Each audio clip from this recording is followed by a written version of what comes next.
moment de cette réunion. C'est une réunion qui est pour moi essentielle parce que on est dans le cœur de ville et on va parler du cœur de notre programme. Je dis notre programme parce que toute l'équipe est là maintenant et on est tous convaincus que ce cœur de ville, c'est celui qu'il faut continuer à faire battre. Et on est aussi convaincu que pour le faire battre, il faut tout le monde. On ne peut pas passer son temps à récriminer, à critiquer. Il faut aussi passer le temps, un temps pour tout. Je suis lecteur de l'Ecclésiaste.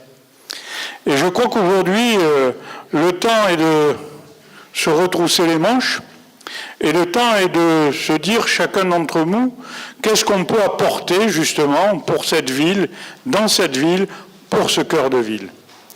Et je crois que si on est capable de vous apporter à la fois un message concret, mais au-delà du message, des réalisations concrètes, je pense qu'on va pouvoir inscrire Perpignan dans une modernité patrimoniale et inscrire Perpignan dans ce que j'appelle un cœur de cité, mais aussi un cœur d'Europe. Perpignan, une destination, ça va être un des axes majeurs de notre campagne. Perpignan, une destination. J'aurai le temps de le décliner, mais je voulais d'abord décliner ce que nous allons faire d'une manière concrète pour le cœur de ville. Premièrement, l'idée d'avoir plusieurs itinéraires dans la ville est d'abord l'itinéraire du savoir. Cet itinéraire du savoir, c'est quoi? 1. Le maintien du tribunal en cœur de ville. Là aussi, je vais tout de suite vous dire l'exacte vérité de ce qui a pu se passer, notamment sur la dalle Arago. Avec mon prédécesseur Jean-Paul Alduy, nous avions proposé à la chancellerie d'installer la totalité du tribunal de grande instance sur la dalle Arago. Et nous avions même prévu à cette occasion non seulement les droits à construire qu'il fallait conserver, mais nous avions aussi déjà travaillé sur les maquettes et les fonctionnaires de la ville qui ont travaillé sur ce sujet savent combien nous avons beaucoup travaillé pour proposer à la chancellerie un projet de tribunal notamment sur la dalle Arago. Alors que la chancellerie était d'accord, les services de sécurité du ministère de l'Intérieur sont descendus et nous ont expliqué qu'il n'était pas possible d'installer notamment un tribunal au-dessus d'un parking privé pour des raisons de sécurité, car en cas d'attentat, ça atteignait aussi l'image de la magistrature. Voilà exactement pourquoi la chancellerie n'a pas voulu installer le tribunal de Perpignan sur la dalle Arago. Entre-temps, il y a eu notamment une avancée du président de la CCI, Bernard Fourcade, que je veux saluer, et qui, lui, a proposé que le tribunal puisse justement s'installer à la place du palais consulaire qu'il mettait à disposition, qu'il vendait à l'État. Donc aujourd'hui, le tribunal de Perpignan, alors on n'a pas encore la décision, je l'attends avec impatience, mais le tribunal de Perpignan restera sur le centre-ville pour deux raisons. La première, c'est que si jamais le garde des Sceaux actuel revenait sur cette proposition, je refuserai de signer le permis de construire en dehors de cet endroit. Donc c'est très clair et je l'ai confirmé par écrit.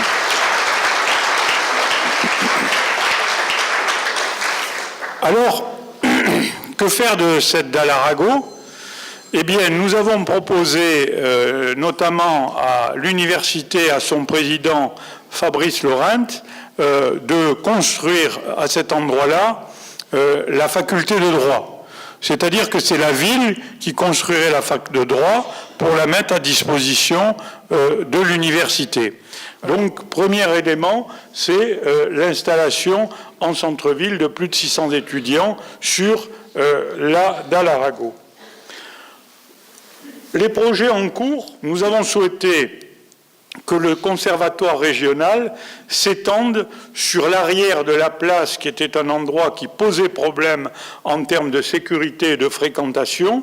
Et donc, j'ai donné mon accord pour que l'extension du conservatoire régional de musique s'installe sur l'arrière de la place, avec une particularité, c'est que l'ensemble du conservatoire ancien et nouveau, complètement retraité, sera entouré d'une grille de grande qualité comme vous l'avez au Cousans des Minimes, de manière à avoir un ensemble de conservatoires régional qui permettent aux élèves de pouvoir sortir, échanger, discuter, sans avoir les intrusions qu'ils ont eu à subir auparavant. Voilà aussi un élément de renforcement de l'attractivité du centre-ville. Il faut que vous sachiez que le conservatoire régional de Perpignan, c'est plus de 3000 élèves.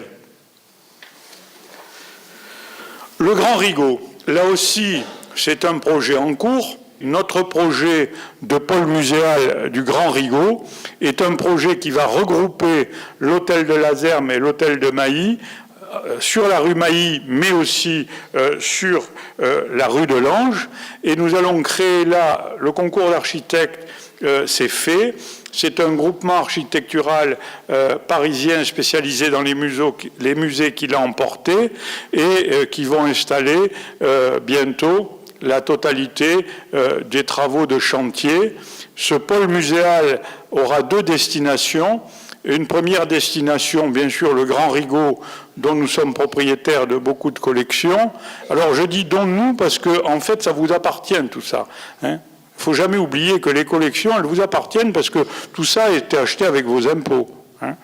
Et donc, installer à cet endroit-là le Grand Rigaud, les arts premiers catalans et des salles qui feront l'objet notamment de présentations de collections plutôt classiques. Pourquoi dis-je plutôt classique? Parce que, à côté, nous sommes en train de développer sur les anciens locaux de l'école d'art sur la place du Pont d'Investy, le centre d'art contemporain qui reçoit notamment un succès considérable. Depuis l'ouverture de ce centre, il y a moins de 3 mois, nous avons eu plus de 6000 visiteurs. C'est un élément de modernité pour notre ville qui est très très important. Tout là aussi dans le centre-ville. Alors, sur le centre d'art contemporain, il reste à traiter notamment le rez-de-chaussée, puisque nous avons traité le premier et le second, le rez-de-chaussée, et cette place qui était à un moment donné une place regroupant beaucoup de saletés et beaucoup de SDF, et là on va retraiter la totalité de la place pour que l'accès soit un accès à la fois festif, à la fois protégé, et on va demander notamment à des architectes de nous faire des propositions pour le terminer. Perpignan pour tous, c'est aussi un cœur de ville accessible. Les projets qu'avec mon équipe nous allons porter sont les suivants en matière de parking. Certes, il y a 3847 places de parking en œuvre à Perpignan, mais je crois qu'il faut aller un peu plus loin. Et nous allons proposer 3 types d'installations de parking. Sur l'ancienne gare de bus qui se trouve à côté du théâtre de l'Archipel, nous allons récupérer cette place pour y installer un parking d'entrée de ville. Nous allons aussi construire en sous-œuvre, notamment sous la place Cassagne, un parking souterrain pour desservir cette partie de la ville qui, en définitive, n'est pas desservie en parking. Et enfin, un 3e parking sous l'extension actuelle que vous connaissez du parking qui se trouve en face de la FNAC et en extension sur le square qu'on appelle Jean-T-Violet. Donc ça, c'est la position qui nous permet de permettre notamment un stationnement dans le cœur de ville qui soit un stationnement en augmentation. L'autre élément, c'est l'extension du circuit semi-piétonnier en cœur de ville avec la redynamisation des rues Foch, de la rue des Augustins et de la rue de la Fusterie, et je vous ferai des propositions. Et enfin, le choix d'installer, on a fait des premiers essais d'installation de jardinières sur la rue Bartissol, vous l'avez vu, avec des essences qui sont des essences en termes d'olivier et en termes d'oranger. Entamer le débat sur notamment l'élargissement du circuit piétonnier de centre-ville, puisque là-dessus, à chaque fois aussi, nous avons un débat sur ce sujet avec les commerçants et avec notamment les résidents, avant de créer définitivement un centre piétonnier, mais l'axe est quand même d'aller vers une augmentation de la piétonisation en cœur de ville. Enfin, un cœur de ville rénové sur 3 sujets. J'ai demandé à Monsieur le Préfet de procéder à la révision du secteur sauvegardé, puisque l'expérience que nous avons de plusieurs années de secteur sauvegardé nous a montré qu'il y avait des contraintes très très importantes en termes d'obligations qui étaient faites aux opérateurs et que ces contraintes importantes ne permettaient pas de rénover très rapidement. Donc j'ai demandé de faire en sorte qu'on révise le plan du secteur sauvegardé avec 2 axes. Sortir Saint-Mathieu du secteur sauvegardé et ensuite revoir notamment l'ensemble des légendes, parce que le secteur sauvegardé, dans certains immeubles, il y a une légende qui vous interdit de toucher, à l'intérieur ou à l'extérieur. Donc là aussi, une révision complète de ce cœur de ville avec une adaptation du plan de mise en valeur du secteur sauvegardé. On continuera les opérations de rénovation des immeubles, les réhabilitations de logements. On continuera aussi, même si le coût est très important, les interventions auprès des copropriétés dégradées. On continuera notre politique d'aide, notamment à la rénovation, avec bien sûr le soutien de l'ANA, mais aussi les interventions de la mairie de Perpignan qui subventionne à la fois les façades, mais aussi les rénovations, mais aussi les isolations thermiques. Donc c'est des choses qui se font déjà, mais qu'on va encore développer pour les amener à un niveau plus important. Enfin, Perpignan pour tous, c'est aussi la mise en valeur d'un art gothique exceptionnel qu'il faut tous découvrir. Cet art gothique, on vous en a donné quelques éléments là, et quand on parle notamment de la cathédrale Saint-Jean, on voit très bien à côté le Camposanto, la chapelle Saint-Dominique et ce qui est appelé dans la légende le couvent des Dominicains, qui en fait est actuellement la caserne Mangin. Et je suis en discussion avec les services de l'armée pour racheter la caserne Mangin et redonner à la caserne son origine, c'est-à-dire le couvent des Dominicains, dont vous ne connaissez que l'église des Dominicains qui appartient aujourd'hui à la ville. Il y a l'évêché, cet évêché aussi avec un très beau jardin dont je suis en train de discuter avec Monseigneur l'évêque pour voir s'il accepterait de nous le céder. Le couvent Sainte-Claire reçoit pour le moment restauré complètement le centre de documentation des Français d'Algérie, mais nous sommes en train de continuer à restaurer la dernière partie du couvent Sainte-Claire. Nous avons l'idée dans nos propositions d'y installer notamment la totalité d'un musée virtuel sur la Retirada. On vous montre aussi la chapelle Saint-Antoine qui permettrait de constituer à Perpignan un musée de l'art baroque. Le grand projet, c'est avec ce patrimoine architectural unique en Europe, demander le classement à l'inscription du patrimoine mondial de l'UNESCO. Ces bâtiments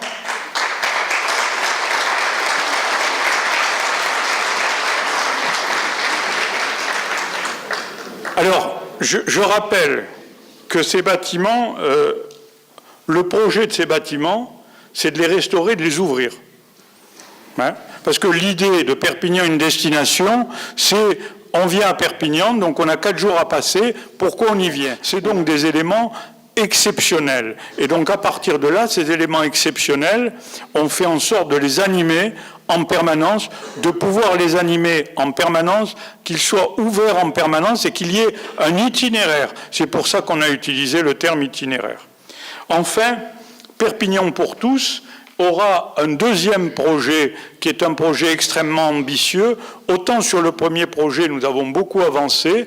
Sur le second projet que je vous propose, on a déjà avancé puisque depuis 4 jours, les grues sont installées dans le lit de la Tête pour y construire la passerelle qui va relier le nord et le sud, une passerelle à mode de déplacement doux qui va être, je n'en doute pas, une réussite à la fois architecturale, mais un lien social très fort. Enfin, on pourra venir du Haut-Vernay, du Bas-Vernay à pied dans de bonnes conditions, sans passer au milieu des voitures.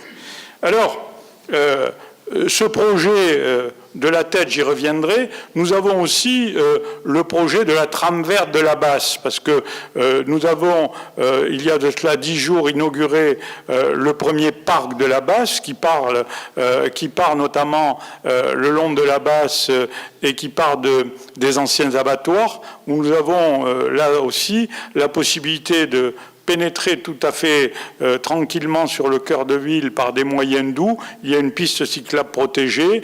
Il y a notamment tout un travail qui a été fait de retenue d'eau, en conservant le caractère méditerranéen. Et un gros projet qui va être celui de l'aménagement des berges de la Tête. Toutes les villes se tournent vers leurs fleuves. Valencia l'a fait avant nous. Lyon, aujourd'hui, est en train de travailler notamment sur le Rhône et sur la Saône. Et nous avons là un projet structurant qui est un projet, bien sûr, d'envergure, qui est de reprendre complètement l'ensemble des berges de la Tête, avec un projet qui se comporterait de plusieurs manières. Premièrement, dans le cadre du plan local d'urbanisme, j'ai mis en révision le plan local d'urbanisme et nous allons proposer ce qu'on appelle un plan masse sur les berges de la Tête, c'est côté nord de la Tête.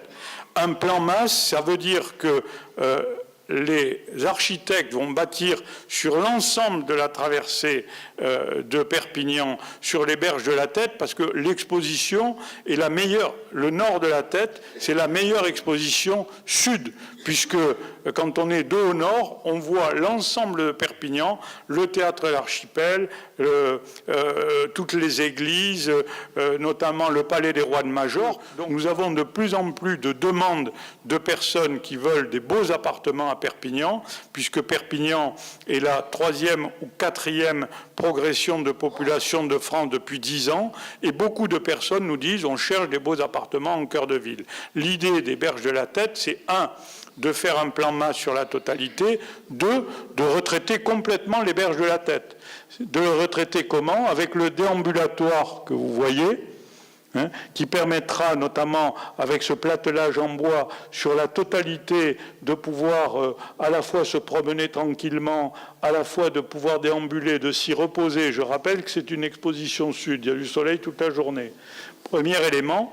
Mais en sus de cela, cet aménagement des berges de la Tête, on continuerait aussi à réaliser notamment un ensemble qu'on voudrait appeler très festif, de profiter des berges de la Tête pour pouvoir y installer éventuellement des guinguettes, des bars de nuit, et puis aussi sur le lit de la Tête où on ne peut pas faire grand-chose parce que compte tenu des inondations possibles, organiser quand même un parcours doux en termes sportifs, en termes notamment de déambulation, mais qui celui-ci ne serait pas très très construit parce qu'en cas d'inondation ou de crue de la Tête, ça sortirait. Donc à partir de là, un projet important des berges de la Tête. Et enfin, tout cela, prenons le pari de l'animer. Prenons le pari de l'animer. Cette animation, aujourd'hui, il faut qu'elle se renforce. L'idée est, à partir de ce patrimoine ouvert, avoir chaque semaine ou chaque fin de semaine, parce que les semaines entières, c'est très dur, une animation et des animations dans des endroits que peu connaissent. L'église des Carmes, par exemple, à l'intérieur de la Casa Musicale, est un lieu unique. C'est un lieu qu'il faut animer. Et si on est capable d'animer sur le long de l'année, on aura de plus en plus de gens qui viendront. Et quand il y aura de plus en plus de gens qui viendront, ben ça ira mieux pour tout le monde. Parce que de toutes les manières, la sauvegarde du cœur de ville, ça passe par l'économie. Et l'économie, ça passe par les clients qui y viennent et par les clients qui veulent y rester le plus longtemps possible. Voilà quel est le projet du cœur de ville que je voulais vous présenter, en vous remerciant de m'avoir écouté.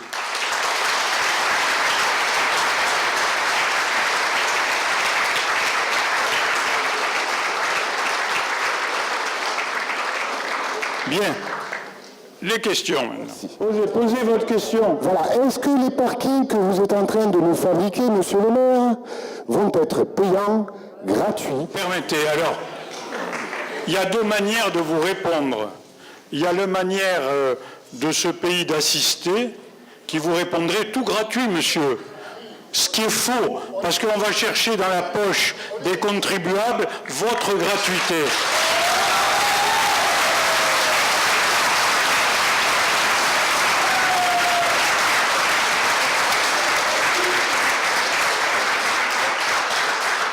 Alors il faut comprendre qu'on ne peut pas aujourd'hui... Le gratuit, c'est faux, c'est pas vrai. Il n'y a rien de gratuit. Ça, on fait payer aux autres, ça c'est sûr. Moi, je n'ai pas envie de faire payer aux autres. Moi, je considère aujourd'hui que quand on fait un parking, il faut savoir qu'un parking, aujourd'hui, selon l'endroit où il est fait, c'est 80 à 100 000 euros la place en construction.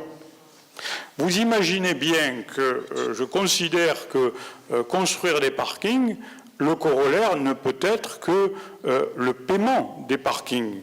Parce que si je fais gratuit, je vais le faire payer avec les impôts des Perpignanais, et peut-être ceux qui iront jamais d'ailleurs dedans. À partir de là, excusez-moi, nous avons en plus travaillé sur les parkings. Et aujourd'hui, il y a une solution. Et je remercie d'ailleurs Stéphane Ruel et Pierre Barbet qui nous ont rejoints dans cette liste, qui eux sont des commerçants de Perpignan, du cœur de la ville et qui y travaillent pour y apporter leur expérience. Et quand nous avons fait avec eux le système des parkings en prenant en charge un tiers, notamment par la ville, un tiers par la CCI et un tiers par les commerçants, eh bien, je peux vous dire qu'aujourd'hui, on peut stationner à Perpignan pour 52 centimes d'euros. Ce qui veut dire bien moins qu'un paquet de cigarettes Marlboro. Donc aujourd'hui, quand on construit des parkings, on est obligé de les faire payer parce qu'il n'y a pas d'autre solution. L'argent des contribuables, moi, j'y fais très attention, c'est ma marque de fabrique.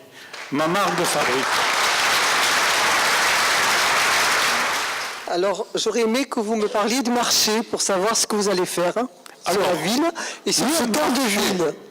Le marché, tombez mal. Je suis celui qui, à l'époque, était adjoint à l'urbanisme de Jean-Paul Alduy et a fait le chèque aux 13 commerçants du marché de la République qui étaient en dépôt de bilan. Et tous m'ont dit c'est le plus beau jour de notre vie. Vous nous avez fait un chèque pour des commerces qui ne fonctionnaient plus. Et j'observe aujourd'hui que si vous me trouvez des commerçants, on fait le marché. Avec Pierre Barbet qui est là, on a l'emplacement. Je vous demande de me trouver des commerçants et on vous fait un marché couvert. Le fond du problème aujourd'hui, c'est que, pardon, je vais aller jusqu'au bout de ma réponse, c'est que le marché qu'il y avait à l'intérieur, en définitive, il est aujourd'hui à l'extérieur. On est aujourd'hui avec la CCI, on a un endroit où on peut faire un marché couvert. Il ne reste plus qu'à trouver des commerçants. C'est la chose la plus difficile. Je vous donne par exemple pour le marché de plein vent que nous avons sur notamment la place de la République. Eh bien, vous avez remarqué, on n'a que 2 seuls commerçants. Et pourtant, on en cherche, on fait des gratuités.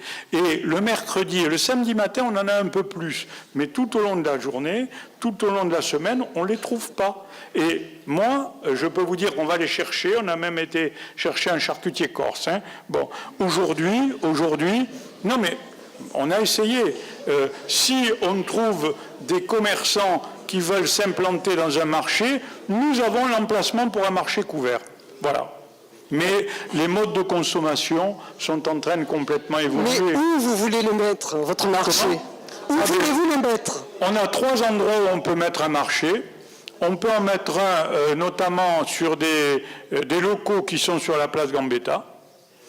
On peut mettre notamment, il y a des locaux vides très importants sur la place Gambetta qui pourraient recevoir un marché couvert.